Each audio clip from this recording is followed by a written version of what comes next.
ప్రియ క్రైస్తవ సహోదరి సహోదరులారా,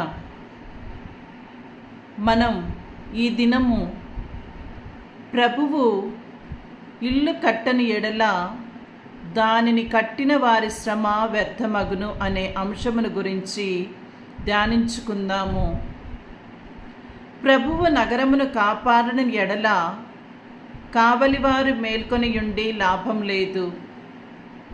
ప్రభువు తాను ప్రేమించు ప్రజలకు వారు నిద్రించినప్పుడు సంపదలొసగును అని కీర్తనకారుడు కూడా 127వ కీర్తన 1-2 వచనములలో తెలియచేసిన విధముగా భక్తిమంతులకు ప్రభువే దీవెనలొసగును 128వ కీర్తన కూడా తెలియచేస్తూ ఉంది. ఇక్కడ ఇల్లు అంటే కుటుంబమే.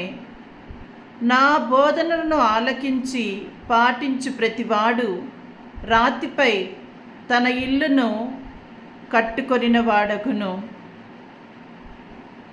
అతడు రాతిపై పునాదిపై తన ఇల్లు కట్టుకొని బుద్ధిమంతుని పోలియున్నాడని మత్తయి సువార్త 7వ అధ్యాయము 24వ వచనములో మనం వింటూ ఉన్నాము. క్రీస్తు ప్రభువు మనకు ఏమి తెలియచేస్తూ ఉన్నారంటే, వివాహ వ్యవస్థలో ఉన్నటువంటి ప్రతి ఒక్కరు కూడా కుటుంబమే. కుటుంబ వ్యవస్థ దైవ వాక్కుపై ఆధారపడి ఉంటుంది. వివాహ వ్యవస్థలో కుటుంబము అతి పవిత్రమైనది.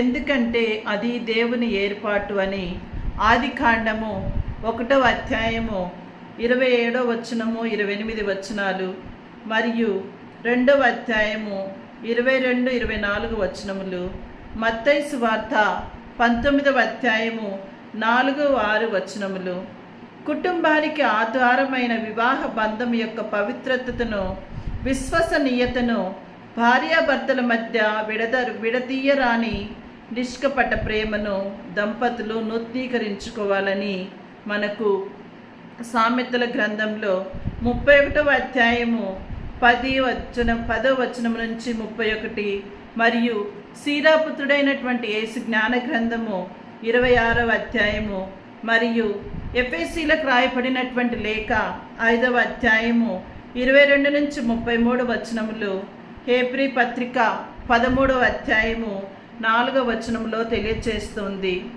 తల్లిదండ్రులు సన్మార్గంలో నడిచి వారిని దీవించి వారి ప్రేమ ఫలాలుగా దేవుడు ప్రసాదించే సంతానాన్ని పుణ్య మార్గంలో నడిపించాలని ప్రభువు మనకు వాక్యం ద్వారా తెలియచేస్తూ